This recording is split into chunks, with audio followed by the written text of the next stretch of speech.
هلمند کې د تصفیه شوو اوبو په دې کارخونو کې نه یوازې ګڼو بیروزګاره ځوانانو ته کاري فرصتونه برابر شوي بلکې د دې ولایت د ګڼو ولسونو لاسرسی د پاکو اوبو څښاک او استعمال ته تر بل هر وخت اسانه شوی. لښکرګاه ښار کې د تصفیه شوو اوبو د یو شرکت مسؤل حاجي اسمت الله وایي دوی دلته د اوبو تولید ترڅنګ د پرمختللو ماشینریو او کارکونکو په وسیله لوی او واړه پلاستیکي بوتلان هم جوړوي.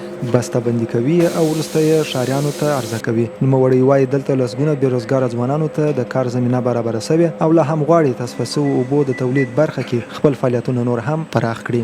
موږ سره تقریبا 15 کسان پر کار باندې برابر دي. کار د لیت راسره کوي. مخکې خو نو مثال چې موږ کارخانه جوړول شروع وکړل نو اوس 15 کسان کار راسره کوي. نو په آینده کې غواړو چې پروژه زیات شي، تولید زیات شي چې نور خلک هم ضرورت بیخي ډېر شته.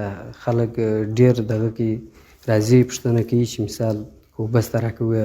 موږ هغه غواړو چې تر دغه نور هم پروژه زیات شي، هم تولید زیات شي، هم پرسونال ډېر کړو. خوشحاله یو چې د خپل په ملک کې مو د خپل تر وسه خپل تروانه پر دغونې خدمت کړی دی.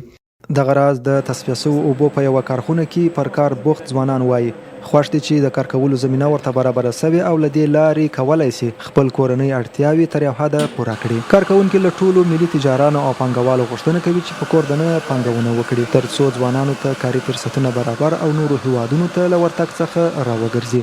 موږ الحمدلله خپل له کار څخه ډېر راضي یو. بس چې موږ ته معاش راکوي موږ پر هغه باندې خوشحاله یو چې موږ ته خپل پر کار ولاړ یو. پخوا بېکاري وه نو اوس الحمدلله خپل پر کار باندې ولاړ یو. موږ ته چې معاش راکوي الحمدلله هغه موږ خپل یو ګزاره په کولی شو. دلته بس هم بوتلانو سره جوړوم او زیات وخت دغه غټ ماشین کار کوم. د ملي تجارت څخه موږ ته ښایست دی چې زموږ ځوانان ډېر بېکاره دي.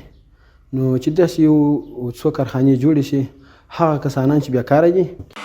بلخوا بیا د هلمند عامې روغتیا ریاست مرستیال ډاکټر نقیب الله فاتح د ولایت کې تصفیه شوو اوبو ته د ولسونو لاسرسی ډېر مهم یادوي او وایي د انسان معافیتي سیستم پیاوړی کوي، میکروبونه له منځه وړي او ترڅنګ یې د زیاتو امراضو مخه نیسي.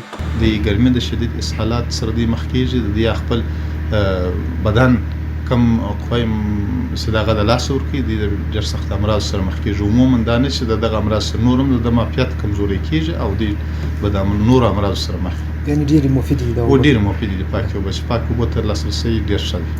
د هلمند سوداګرۍ خونې رئیس غلام یحیی پښتون وایي دا مهال هلمند کې د تصفیه شوو اوبو 50 شرکتونه او 4 فابریکې فعال دي چې په وینا یې 3000 بیروزګاره کسانو ته پکښې د کار کولو زمینه برابره شوې. په هلمند ولایت کې زیات کم 80 تصفیه اوبو شرکتونه دي چې په دې کې 4 صنعتي فابریکې دي چې په مستقیم او غیر مستقیم توګه 3000 کسو ته بیروزګاره کسو ته د کار زمینه برابره شوې ده. تاسو ته معلومیږي چې پخوا به زموږ د چشنګ اوبه د نور ولایتونو څخه د هرات څخه راتللې د ولایتونو څخه راتللې یا د نور مالکو څخه خو الحمدلله اوس د دې زموږ په ولایت کې دغه اوبو دپاره صنعتي فابریکې هم جوړې شوي دي او د تصفیې اوبو دپاره شرکتونو تجاران جوړ کړي دي.